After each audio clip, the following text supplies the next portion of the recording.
This person wrote back and said, fair point. Meanwhile, I'm now asking the question, why are you arguing against what was required by the law? By the way, this is all about sin sacrifice in before Christ and then in a millennial temple, whether or not there will be sin sacrifice.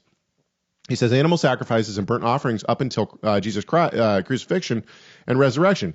You keep stating God did not want the sacrifices. I never stated that. I said that God did not want the sin sacrifices for justification.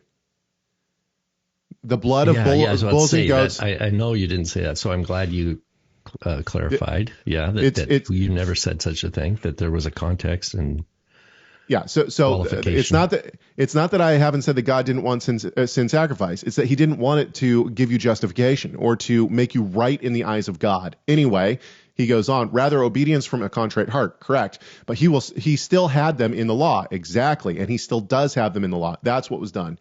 It didn't take away sin, but God commanded it. Absolutely. Why do you keep bringing up the fact that, in your opinion, Moses, Abraham, Isaac, etc., didn't believe the sacrifices took away sin, when it's an irrelevant and assumed observation when discussing the Mosaic covenant? It's not assumed, since Solberg clearly believes Solberg doesn't assume that. He assumes that it was one way, and then God changed it and made it different. And so, when God made it different, the things that used to please God no longer please God.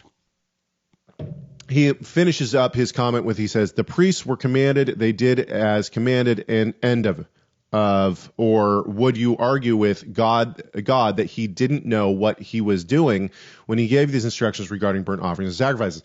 Let's make this very. Should go talk to Solberg. Yeah, exactly. Go talk to Solberg. Why are you? You've got our point. Yeah, that's what we're saying. Here's what I am confused about.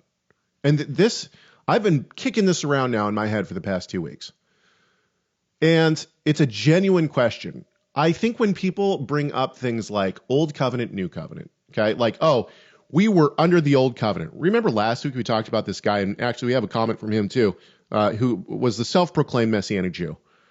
Well, he keeps saying, you're trying to bring people back under the Old Covenant. Now, let's just think about this logically for a few seconds. What does that mean? Now, I understand how people use it. They use it to mean that what a person is trying to do is bring us back to keep certain laws. What does it mean to a person who says that we're trying to bring people back under the Old Covenant? I think they would mean it parallel with Judaize. Okay. I think in a modern Christian world, people who've read a little bit, they would say, oh, that's what the Judaizers did. The Judaizers, in their definition, are people who tried to impose laws that had been done away onto people, thus muddying the water and confusing the gospel. Okay, so we've used the term gospel now. So then the question is what is the difference between the quote-unquote Old Covenant? Now, granted, the person who made this specific comment, I don't think used the term Old Covenant in their comments. That was somebody else. But the flavor is still here. What do you think was different before Christ and after Christ? Now, some people are going to say, we have great evangelical teachers, MacArthur, Piper, Alistair Begg, right, Sproul before he passed. All these guys will tell you, and they have said in their teachings, the way of salvation. Stephen Lawson just hits this home. The way of salvation has always been the same. There's not two gospels.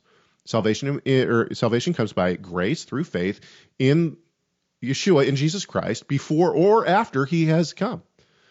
Why then the law is my question. In other words, you keep using the term Old Covenant. What does that mean to you? I need somebody to describe to me what was the function of the law before Christ came. Here's the other point, and I bring this up in the article that I wrote. The article that I wrote, I say, and I take this. This is not my own thought, by the way. I don't want people to think that I've come up with this on my own. I didn't. There's a great article out there by Walter Keicher Jr. He references other people as well, and so I've kind of taken some of the stuff that he's done. But he says, look, if the Holy Spirit didn't indwell people before the Acts 2 event, how were people sanctified? This is a fantastic question. How can they have faith? How could, in Hebrews 11, it says Abel had faith, Cain didn't. How, if we believe that faith is a product of regeneration, right? Which came, you know what I mean? Which came first? Do you believe and then you're regenerated? Or are you regenerated and then you believe? And so and this is exactly. You also have in Romans 8, you have no one can be saved. I think I'm using the wrong term, but no one is justified unless they have the Spirit of Christ. And then the next verse, no one is justified who doesn't have the Spirit of Him who raised Him from the dead. Right. So Holy Spirit indwelling. Are we supposed to believe that this is a statement only from Christ on, or is it for all time? Thank you so much for watching this video. Tell us your thoughts on this subject by leaving a comment in the comment section. Make sure you like, share, subscribe, and enable those notifications. And we'll see you in the next video.